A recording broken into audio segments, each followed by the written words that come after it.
Editing NCS here. You might hear the word trophy mentioned an absurd number of times in this video. If you are of age and capable of doing so responsibly, feel free to turn that into a drinking game and let me know how alive you are when it's all over. Hey guys, it is NCS Fan 001 here for a very different kind of trophy list analysis video. Why do I say it's very different? Because this game does not have a trophy list, just an achievement list. That's correct. Today we are reviewing the achievement list for Starfield. So for those who are somehow unaware of this game, it is going to be effectively Fallout or Skyrim in space. Like Fallout and Skyrim meets No Man's Sky, but good No Man's Sky. So that's effectively what the game is going to be. It looks like it's going to be a lot of fun. I am a little bit sad that I won't get to play it, at least not on PlayStation, but I would only ever probably play it on PC and get like a good PC to run games like this, and even just the older Fallout games, you just mod them and everything. But Starfield comes with a grand total of 50 achievements that I'm going to assume are worth 1,000 gamer score. So I'm getting this list from PowerPix's website. I think that a few others have managed to release leaked achievement lists so far. So do keep in mind that I am not an Xbox gamer. I'm not as knowledgeable on achievements compared to something like trophies. So if I say anything incorrect about the achievement system, I do apologize, but that's why. So we're starting out with what appears to be story trophies. Into the Unknown, complete Into the Unknown. All that money can buy, complete all that money can buy. Further into the unknown, complete further into the unknown. A legacy forged, complete a legacy forged. Entangled, complete entangled. Executive level, complete executive level. Guilty parties, complete guilty parties. High price to pay, complete high price to pay. In their footsteps, complete in their footsteps. Wasn't that... Yeah, that was almost the name of a main quest in Fallout 3. It was following in his footsteps, but it's pretty close to it. Legacy's End, complete Legacy's End. And One Giant Leap, complete One Giant Leap. As far as I'm aware, that is the final mission of the game from what I've heard. Now we have what I assume to be several side mission trophies, or perhaps maybe faction-specific trophies. Surgical Strike, The Best There Is, The Devils You Know, The Hammer Falls, and Unearthed. Complete Surgical Strike, The Best There Is, The Devils You Know, The Hammer Falls, and Unearthed. So I'm assuming that all of those are just side missions or faction-based missions. And for those who are unfamiliar with Bethesda trophy lists for games like this is pretty standard for story and possibly side mission trophies. In general, about like a quarter of the list can be broken down into story and side quest trophies. Usually about a quarter of it, sometimes a little more, sometimes a little bit less. But that's usually what you can expect from a Bethesda game. Now, just because they might be story-related doesn't mean that they are potentially unmissable, because oftentimes they can be missed either by making certain choices that screw you out of certain paths or siding with certain factions. So do keep in mind that this game will probably have a lot of missable trophies, and you're probably going to need quite a few backup saves along the way. Now we have our typical leveling trophies. This is another common thing in Bethesda games.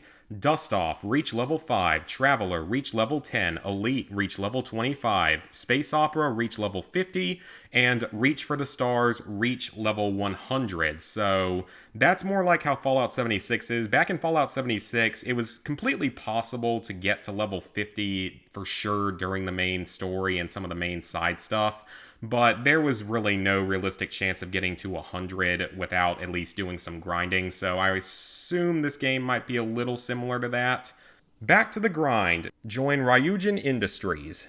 Deputized. Join the Freestar Rangers. One Small Step. Join Constellation. Rook meets King. Join the Crimson Fleet. Supra A Ultra. Join the UC Vanguard. So that's much like how Skyrim was, where you had trophies for joining each of the different factions. And I believe that some of those might have been missable if you tried to wipe out the faction or something like that. For all into the Starfield, enter space for the first time. That's probably going to be one of the first trophies you get in the game. Home Sweet Home, build an outpost. That's probably going to be one of the easier trophies that you get. Shipping magnate, connect 5 outposts with cargo links. So presumably that's going to be similar to how the settlements work in Fallout 4, where you can set up supply routes between them and share resources between them. Maybe it'll be a little bit more sophisticated this time. I use them for smuggling. Successfully smuggle contraband. That's probably pretty easy. Chief Engineer, modify a ship. That's probably one of the earliest trophies you'll get. Fleet Commander, collect 10 ships. I don't know how expensive they're going to be or how difficult they're going to be to obtain, so that one could potentially take a while. And now we're off to the true miscellaneous trophies. Another bug hunt. Eliminate 300 creatures. That's pretty typical of a Fallout game especially. There's always a trophy like that. Boots on the ground. Land on 100 planets. That's a lot like how you usually have to go to like 100 different locations in a Fallout game. Stellar Cartography. Visit 20 star systems. So that's just another travel-based one that you'll probably get if you're just doing a lot of exploration. The star's my destination. Visit all star systems. That is probably going to take a while. Obviously, the world is nowhere near the size of something like No Man's Sky, but that is probably going to take quite a while to get to all of them. Cyber Jockey. Bypass 50 digital locks. So there's your lockpicking trophy, or potentially your hacking trophy.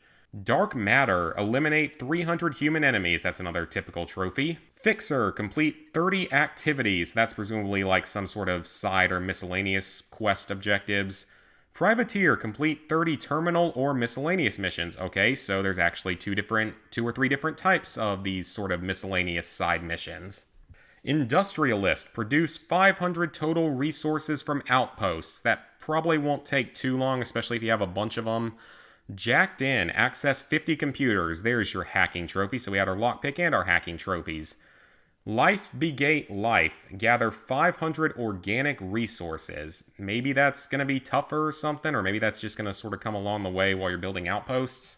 Replicator. Craft 100 items. That's another typical Fallout Skyrim type trophy. Rock Collection. Gather 500 inorganic resources. So presumably rocks and such. Probably not too difficult. Soldier of Fortune, mod 50 weapons. We saw that in the Fallout games as well. Thirst for Knowledge, read 20 skill magazines. So skill magazines are back and probably work pretty similarly to how they did in, say, Fallout 4. Maybe not as much as in Fallout 76, where they usually just give like a temporary boost. War of Angels, collect 20 Quantum Essence. I don't know what that is. That's really the only one on here that I don't really have much of an idea of what it is or what it would involve. The Family You Choose, recruit 10 separate companions. It doesn't say if they all have to be done in a single playthrough, but I'm going to assume they all have to be done in a single playthrough. Star-Crossed, reach maximum relationship level with a companion. That doesn't seem like it would be too hard. I think there was a trophy for that in Fallout 4 from what I remember. It just might take some time. So overall, this looks to be a pretty easy Bethesda trophy list. It looks very similar to a Fallout game in its trophy design. It's basically just finish the main story, finish certain side quests and side objectives, and then all of your typical things like hack terminals, pick locks, kill enemies, explore settlements, make your own settlements and connect them, collect resources, mod weapons, pretty much all the typical stuff. There's no online trophies, of course, which is always a plus, and there are no difficulty-related trophies. Now, I mean, Fallout games are not really known for having difficulty trophies, same with Skyrim, but I was just wondering if they might want to change it up this time, have it be like Fallout New Vegas. So overall, I would say this trophy list, I'm assuming this means that there are multiple difficulties and you can play it on the easiest difficulty. So if it's anything like that, this is probably going to be, like, realistically for a Bethesda fan, someone like myself, it would probably be like a 2 out of 10 with the amount of Fallout experience I have. For someone who's new to it, probably about a 3 out of 10. I will assume, though, that with how big the world is, this is probably going to take well over 100 hours to platinum. Well, not platinum, to 1000 gamer score. But it's probably going to take well over 100 hours to complete. I think that's a pretty fair assessment. So that's going to be it for this video. Thank you guys for watching. If you enjoyed it, leave me a like. Let me know if you're excited for the game down in the comments below. Okay guys, post main recording ZPTV123 here. It looks like in the time since I read the achievement list and now PowerPix has actually finished an achievement guide for the game. So I'm going to go ahead and take a screenshot of it here, but it is going to be a 2 out of 10 in difficulty estimated because you can do everything on very easy, so I was right about that. And it's saying definitely over 100 hours to 100 game or 1,000 gamer score. So I was pretty spot on with this. It says everything non-story related is missable. Oh, so One Giant Leap is the final mission. Is that the one I said was the final mission? I hope it was, or else I'm going to sound very wrong. There is a new game plus this time around. Okay. So it lets you keep your level and your perks, but resets everything else. Okay, that's interesting. And it doesn't offer a point of no return warning. Good job, guys. Thought you would have learned from Fallout New Vegas. So it looks like I was pretty much right on the money. Starfield comes out on September 6th, and I hope that those of you on Xbox and PC get to enjoy it.